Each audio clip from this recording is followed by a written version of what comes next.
Cent Nellikunnu വിശുദ്ധ സെബസ്ത്യാനോസിൻ്റെ തിരുനാൾ.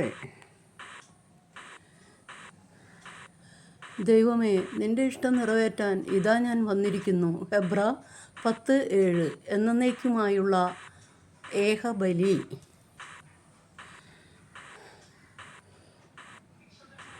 എന്നേക്കുമായുള്ള ഏകബലി. ദൈവമേ, നിൻ്റെ ഇഷ്ടം നിറവേറ്റാൻ ഇതാ ഞാൻ വന്നിരിക്കുന്നു.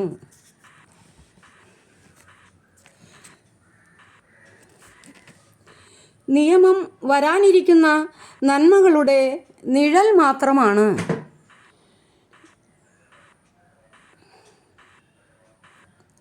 നിയമം വരാനിരിക്കുന്ന നന്മകളുടെ നിഴൽ മാത്രമാണ്, അവയുടെ തനി രൂപമല്ല.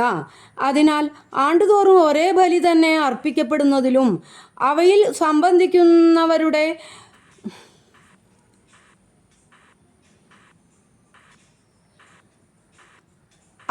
സംബന്ധിക്കുന്നവരെ പൂർണ്ണരാക്കുവാൻ അവയ്ക്ക് ഒരിക്കലും കഴിയുകയില്ല. അവയ്ക്ക് കഴിഞ്ഞിരുന്നുവെങ്കിൽ ബലിയർപ്പണം തന്നെ നിന്നുപോകുമായിരുന്നില്ലേ? ആരാധകർ ഒരിക്കൽ ശുദ്ധീകരിക്കപ്പെട്ടിരുന്നെങ്കിൽ പിന്നെ പാപത്തെക്കുറിച്ച് യാതൊരു അവബോധവും അവർക്കുണ്ടാകുമായിരുന്നില്ല.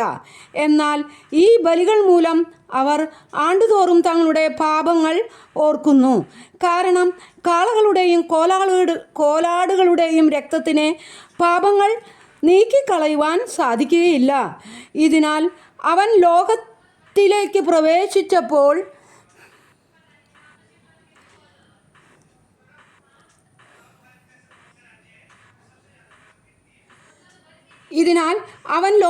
പ്രവേശിച്ചപ്പോൾ ഇങ്ങനെ അരുളി ചെയ്തു: ബലികളും കാഴ്ചകളും അവിടുന്ന് ആഗ്രഹിച്ചില്ല, എന്നാൽ അവിടുന്ന്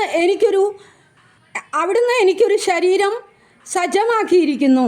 ദഹനബലികളിലും പാപപരിഹാര ബലികളിലും അവിടുന്ന് സംപ്രീതനായില്ല. അപ്പോൾ പുസ്തകത്തിൻ്റെ ആരംഭത്തിൽ എന്നെക്കുറിച്ച് എഴുതിയിരിക്കുന്നത് പോലെ ഞാൻ പറഞ്ഞത്: ദൈവമേ, അവിടുത്തെ ഇഷ്ടം നിറവേറ്റാൻ ഇതാ ഞാൻ വന്നിരിക്കുന്നു.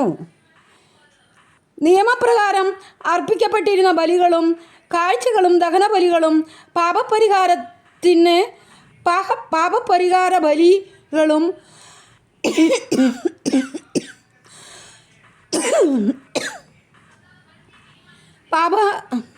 പരിഹാര ബലികളും അവിടുന്ന് ആഗ്രഹിക്കുകയോ ഇഷ്ടപ്പെടുകയോ ചെയ്തില്ല എന്ന് പറഞ്ഞപ്പോൾ തന്നെ ഇങ്ങനെ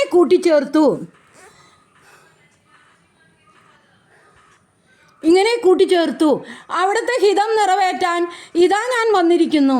രണ്ടാമത്തേത് സ്ഥാപിക്കാനായി ഒന്നാമത്തേത് അവൻ നീക്കിക്കളയുന്നു. ആ ഹിതമനുസരിച്ച് യേശുക്രിസ്തുവിൻ്റെ ശരീരം എന്നേക്കുമായി ഒരിക്കൽ സമർപ്പിക്കപ്പെട്ടതുവഴി നാം വിശുദ്ധീകരിക്കപ്പെട്ടിരിക്കുന്നു. പാപങ്ങൾ അകറ്റാൻ കഴിവില്ലാത്ത ബലികൾ ആവർത്തിച്ചുകൊണ്ട് ഓരോ പുരോഹിതനും ഓരോ ദിവസവും ശുശ്രൂഷ ചെയ്യുന്നു. എന്നാൽ അവനാകട്ടെ പാപങ്ങൾക്ക് വേണ്ടി എന്നേക്കുമായുള്ള ഏകബലി അർപ്പിച്ചു കഴിഞ്ഞപ്പോൾ ദൈവത്തിൻ്റെ വലത്തുഭാഗത്ത് ഉപവിഷ്ടനായി.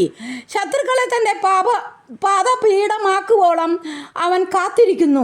വിശുദ്ധീകരിക്കപ്പെട്ടവരെ അവൻ ഏകബലി സമർപ്പണം വഴി എന്നേക്കുമായി പരിപൂർണരാക്കിയിരിക്കുന്നു. പരിശുദ്ധാത്മാവ് തന്നെ നമുക്ക് സാക്ഷ്യം നൽകുന്നു. ആ ദിവസങ്ങൾക്ക് ശേഷം അവരുമായി ഞാൻ ഏർപ്പെടുന്ന ഉടമ്പടി ഇതാണ് എന്ന് കർത്താവ് അരുളി ചെയ്യുന്നു: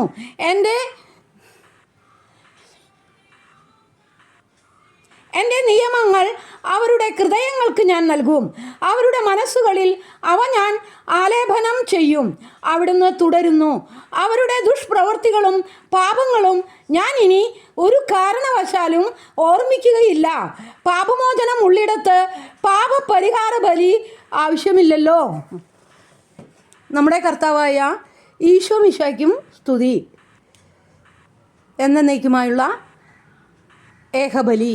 ഹെബ്രായർ 10:7.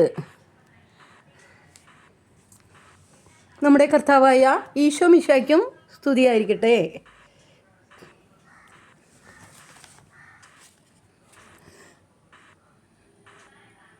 ഒരു ഭക്തിഗാനം.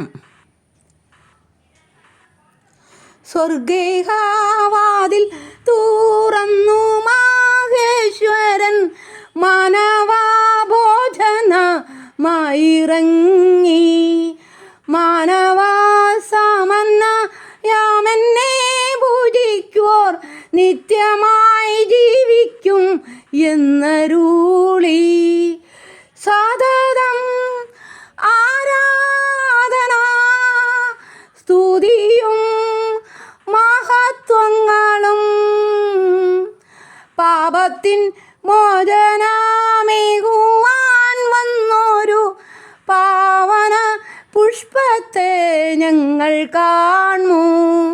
വാനവഗീതികളോടൊത്തു ചേർന്നിടും നിൻ സ്തുതി ഗീതകം പാടിടുന്നു. മുട്ടി വീളിക്കുന്ന പാപികൾ ഞങ്ങളെ നിൻ തിരു സന്നിധി ചേർത്തിടേണേ.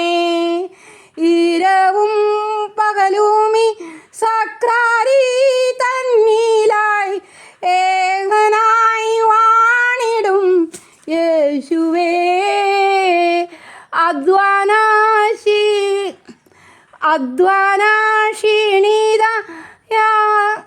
അധ്വാനക്ഷീണിതയായവരാം ഞങ്ങൾ അത്താണിയേകുന്ന തമ്പുരാനെ. ആലംബഹീനരായി അണയുമീ ദാസരിൽ ആശ്വാസധോരണി ഏകിടേണേ. പാപിയാമെന്നിൽ നീ വന്നു വാസിക്കുകിൽ ജീവിതം ധന്യമായി തീർന്നിടുന്നു. ദുഃഖമോ പീഡയോ ആദിയോ ഇല്ലിനി എൻ മനം ശാന്തമായി തീർന്നിടും. സതതം ആരാധന സ്തുതിയും മഹത്വങ്ങളും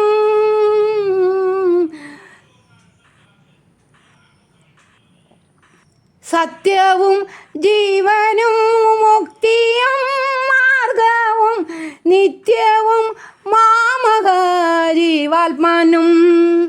ദേഹവും ദേഹിയും എന്നുടെ സർവവും അർപ്പണം ചെയ്തിടാം നാദാവരൂ. യേശുവേ സ്നേഹസ്വരൂപനേ,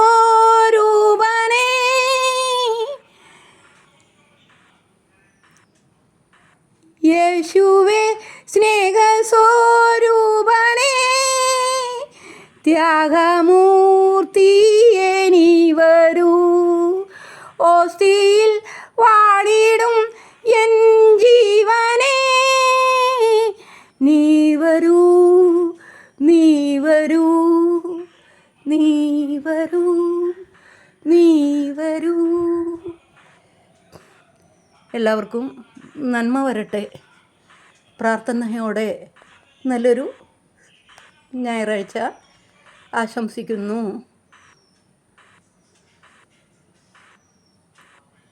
ഗുഡ് മോർണിംഗ്.